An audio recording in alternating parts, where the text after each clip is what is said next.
Konnichiwa, y'all, and welcome to the 10 at 10 for September 3rd of 2024. Fall is just around the corner. It's coming. I got Dylan with me. I'm Matt. We got a great 10 at 10 for you. Yes, we do. Yeah, starting off today, we got Acer palmatum ukigumo. This is a really, really cool variegated maple. It is the floating clouds maple, and it's a little bit unique in that once every 2-3 years, these leaves leaf out almost fully white. Just incredible. The key to that is good, cool springs. You want to have them leaf out slowly. Sometimes you can't help that in hotter climates, but leafing out slowly is the key. So if you're in a hotter climate, place this one somewhere where it gets some more shade. You want to protect it, give it a darker canopy. That'll slow down that leaf out time. Also stay away from fertilizers. So low nitrogen or no fertilizer is going to work best for giving it its best coloration. I always let people know the white is inconsistent on ukigumo, but when it lights up, oh my gosh, it glows in the garden. And I think you're going to love this one either way for that fall color. Incredible oranges and a great overall tree to have in your landscape. Yeah, about 8 to 10 feet over the course of 10 to 15 years as it reaches maturity. It's on the smaller side of the upright maples, but maintains some shorter, twiggier branching, so it stays a little more compact. These are going to work zones 5 through 9. Great sizes in our 1 gallons right now. I tell people this a lot. Late summer is a great time to buy maples because a lot of these are ready for 3s. They're huge, great sizes. Get this one in the ground now. Let it get acclimated, for the winter. Get it in position so you can see that spring display next year. Absolutely love this one. When it's at its peak, it's very hard to beat it. Phenomenal. All right, what do we got up next? This is Acer palmatum kurohime. This is the princess Japanese maple. A really, really cool sort of more shrubby, bushy style to it. Lots of branching. I'm a huge fan of this one. Really cool one, fairly new from Japan. Hasn't been in the US that long. Kurohime brings it for its color, texture. I think one of my favorite times of the year for this one though is summer. I've got a big one of these in Maple Gardens over at my parents' house. You get a cool kind of a darker, older green color, but that pink on top of that can almost be a translucent hue over top of it. Absolutely love the two-tone approach this one has in the summer. That small stature makes it great for the container or a small area in the ground. It kind of grows into a small, like multi-stem bush, so you're going to get a very shrub-like habit with it, more of a U shape as this one fills out. Absolutely love what it does in the landscape, though. I think it's got a lot of good color contrast, even in itself, but if you're a Kiyohime kind of collector and you like some of those dwarfs and Makawas, it's going to pair really well with those. Absolutely, yeah. 4 to 5 feet in 10 years. Kuro means black-red, and Hime means princess in Japanese, so it kind of gives you an explanation for that darker twiggy branching with that nice red on top of it. This is a really great tree to add to the garden. Guys, this one also has really small foliage, so if you're a bonsai guy, it'd be an awesome one to try out. These are always grafted, but you can always air layer, do rooted cuttings from them. Really a fun plant. I think you're going to love the color patterns this one brings. Alrighty, next up is Tsuga canadensis pendula. This is a hemlock, weeping hemlock, and is a really, really unique cultivar that we have. These are going to work zones 4 through 8. A really fun one, guys, because of that habit. It's going to have a dwarfer overall shape to it. Can get about 6 to 8 feet wide, only about 4 to 5 feet tall. Looks cool in a container or in the ground, but it really adds an interesting texture. We like to stake these up much like Ryusen, kind of play with the shapes a little bit. I tend to stake them up till they get into that 4 to 5 foot range, and then kind of just let them spread out and do their thing. Put this in an area where you have a little bit of width for it, though. Really a showy conifer to add some different textures to the landscape. I love the way these play off lace leaf Japanese maples. Yeah, absolutely. The appeal of this to me is, especially when they get more mature, it's got like a cascading effect. It rolls down rolling hills or a white water rapid almost effect to it. That's a great point. You can really play with the structural habit, kind of make your own sculpture out of these as they evolve in the landscape. Yeah. They do prefer a little protection for the hot afternoon sun in some of the hotter zones. I think you're going to love this one. I like it in a big pot too. You can kind of just play with it in a big pot and make your own display there. Very topiary-ish. All right, next up we've got the legendary Fountain of Youth. An Area 51 introduction from a chance seedling of a Nakakamoto weeping. Fountain of Youth is a must-have if you're into the weepers and our collection in particular. This one's one that's fun to shape too. Much like Ryusen, you can stake it up about as much as you want. You can play with the structure on this one. I tend to stake it up to about 5 to 6 feet, let it cascade down from there. The leaf is very divided, but don't let this one fool you. It's not a lace leaf. It's more of a Ryusen style. extremely pendulous. These are mediumly grafted at about 8 inches up, so they're fairly low. You can play with that structure a good bit. This one will leaf out with some salmon pink colors. Guys, for my money, this is the best fall color of any of the Ryusen styles. Absolutely love the golden yellows and oranges this one hits. I think it's the most choice fall color of the Ryusen style. I would agree. Very phenomenal. Yeah, that spring leaf, very light green chartreuse colors, turn to this darker green through the summer. It's about 6 foot high by 4 foot wide over the course of 10 years, so it does maintain a smaller habit, more like a bush than an upright tree. You can put this one in a big pot because of that weeping shape, let it come down lower than the container. Really anywhere you can grow Ryusen, this is a fun variant of that. Absolutely love it. They're going to work zones 5 through 9. We do find this one to be particularly heat tolerant and particularly cold tolerant. So it's been a great one for durability. I think you're going to love playing with this one. It's another one much like that Suga we were talking about earlier where you can kind of make it your own. You can play with the shape of this a little bit. You can do your own topiary-ish with it. Yeah. All right. Next up, guys, we got Hemlock Intermedia Gelina. I love witch hazels. I've often dreamed about having like a February open house and like having the witch hazel festival, packing us a greenhouse full of all of our blooming witch hazels and just get in there and enjoy them. They're so cool. Maybe we could do it like night. We can put some crazy like neon lights or something, make them glow. I don't know. I love these things. This is one of my favorite blooming witch hazels. That orange color is premium. The flowers are so unique. They're long and stringy.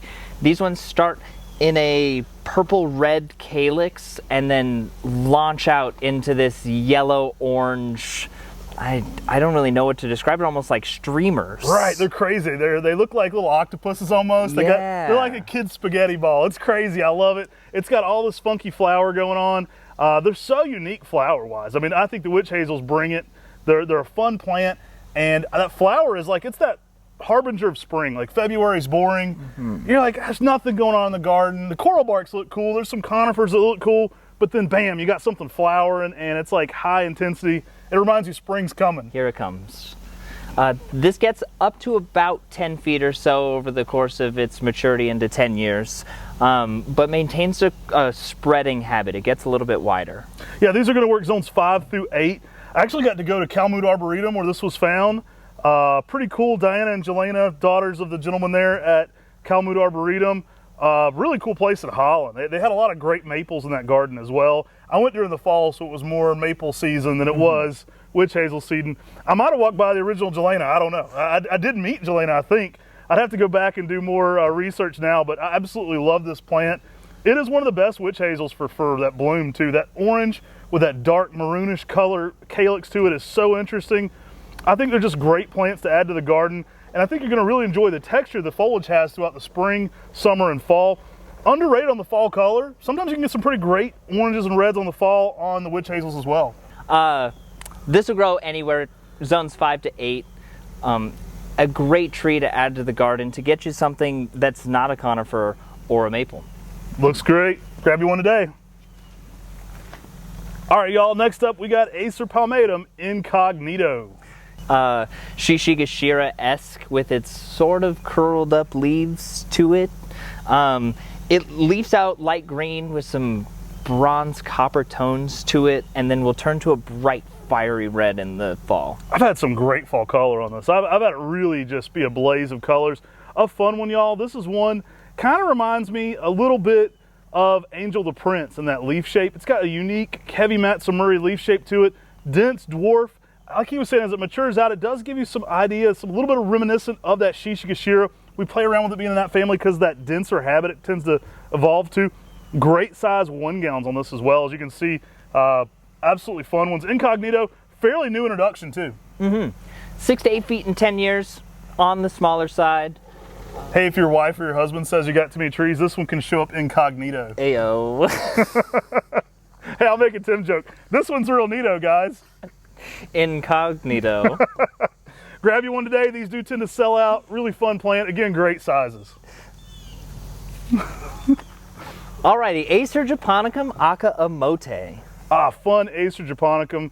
This is the original blushing spring japonicum. This one gets some real cool reds in it in the spring. Great grower too. It tends to take off. I find it to be one of the more vigorous Acer japonicums, and it tends to be a little bit more upright than a lot of the other Acer japonicums as well. Really vigorous. typically at over a foot, sometimes even a foot and a half of growth a year. I love it though in that spring color. You can get some crazy bright reds. Sometimes that'll last long into spring and summer. Yeah, as you can see even now, we've got some of that orange red color over these darker green leaves, that full moon leaf shape, though this is often misconstrued as a sheer solemnum due to the more rounded leaf structure it does have.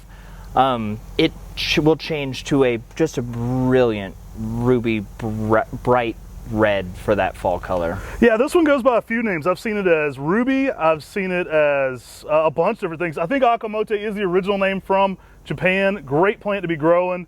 I'm a huge fan of how much it takes off too. If you like japonicums, but you want one that gets out there and fills out nicely, grab you an Akamote. It really does become one of the premium japonicums for size and growth rate. Typically over 10 foot in 10 years. I mean, it's not uncommon for it to easily be 12 foot in 10 years. And just phenomenal fall colors. This is one of my favorite japonicums that I see in the greenhouses day in and day out. Year round, from spring through fall, it's an eye catcher and a must have in your garden. Real medium sized leaf to this. It's not gigantic. It's kind of right in the middle for the Acer japonicums. Absolutely love it. Grab one today if you want a larger Acer japonicum in your garden. All right, next up in this 10 at 10, Acer palmatum Olsons frosted strawberry. I heard you really like to have strawberry pancakes. That's where the name came from. Great plant. You're going to love this one. Medium size, kind of in that reticulated ghost-like tree. 6 to 8 foot in 10 years. Beautiful colors though. This one really brings that strawberry pink in the spring. Yeah, pink, red with deep red veins. Through the summer, it chills out a little bit into a more creamy with that red veining, as opposed to the solid red that you see at the top there. Now, Olson was actually cousins with Del Laux. He actually helped introduce this one as well. They share a lot of great introductions. He's on that Mount Rushmore maples too. A lot of cool plants come through them. Olson's frosted strawberry though really brings it. It kind of gets a more irregular shape to it. So it's not uncommon for this one to be a little bit more, I would say, almost contorted in its habit. It's not truly as contorted like Ruby de Sofia, but you'll get a lot of branches that kind of play off that and make it a regular shape, making it more multi-stem down low. Yeah, semi-pendulous. It's not quite a weeper, but it doesn't like to grow straight up. It's on the smaller side of Japanese maples, though, 6 to 8 feet in 10 years for being a upright tree. Yeah, not only are these pancakes strawberry, they're also frosted. Grab one today.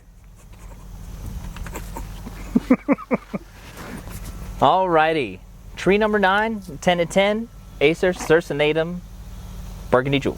Guys, check out these jewels. I love them. Burgundy Jewel brings it for the burgundy in the early spring. Definitely can be a little bit more green this time of the year before that fall color. Brilliant shades of red. This is one of my favorite Acer circinatums. I don't know that we truly count it sometimes in the coral bark phase. It's not uncommon in the winter for this to have deep burgundy bark on it as well. I didn't know that. That's very cool. It's on the smaller side, 8 to 10 feet over the course of 10 years or so. Very branchy though, so it gets a little bit like a tall shrub. This is also a Talon Buckholz introduction, one of his many circinatums. Really cool plant though. I love it. It's not uncommon early spring for you to have really dark bark and really dark foliage, which I think is a really unique pairing, especially with something like Sunglow or Summer Gold. Some of those more interesting yellows can really look cool played off the darkness of Burgundy Jewel. Related to Japanese maples, circinatum is actually native here to the U.S. It was really first discovered by Lewis and Clark, who took a selection of one of the leaves and preserved that. Yeah, really a cool plant. A lot of American history. It's rumored that this is actually the oak leaf insignia in the Army as well, as actually the Acer circinatum leaf. If you look at the oak leaves in the Army, they don't look like an oak leaf, they look like an Acer circinatum. So cool plant, absolutely love this. Great sized plants today too. We've got these in our 3 gallons, they're huge. Grab you one of these today before they sell out on the 10 at 10. All right, last but not least, what do we got? Quercus robur First Schwarzberg. That is a mouthful to say. I love this plant. Great sizes these too. We sell out of 1 gallons of these. Really quickly, guys, we got some huge 3s right now. These things are massive. They stick up way bigger than the camera. They are huge, and those new growth flushes right now are glowing. Really, really cool. It pushes out leaves in the spring green, and then when that second flush comes, it starts a little bit pink, and then you basically get a white leaf with green speckles over the top of it. It is phenomenal. You guys probably know, but English oaks are great for their durability. They're great in hot zones, they're great in cold zones. These are going to work zone 5 through zone 8 typically. Really a durable plant. It's going to give you a bigger plant too in the landscape, typically at around 12 to 15 foot, even in 10 years. Great way to shade out some maples. I think you're going to love that crazy funky variegation this one brings. Yeah, this is a must-have and a must-get now. This English oak in particular is tough to propagate, but once it's propagated, it's easy to grow. They're not in the nursery trade very regularly, so you're going to want to get this today when you can. I have to say, these are the best sizes I think I've ever offered in Faust-Schwarzenberg. I first saw this at NC State at the J.C. Ross Arboretum, and I just fell in love. We had to get this thing in propagation immediately. The colors on it in spring blew me away. I just couldn't absolutely believe what an English oak could look like that.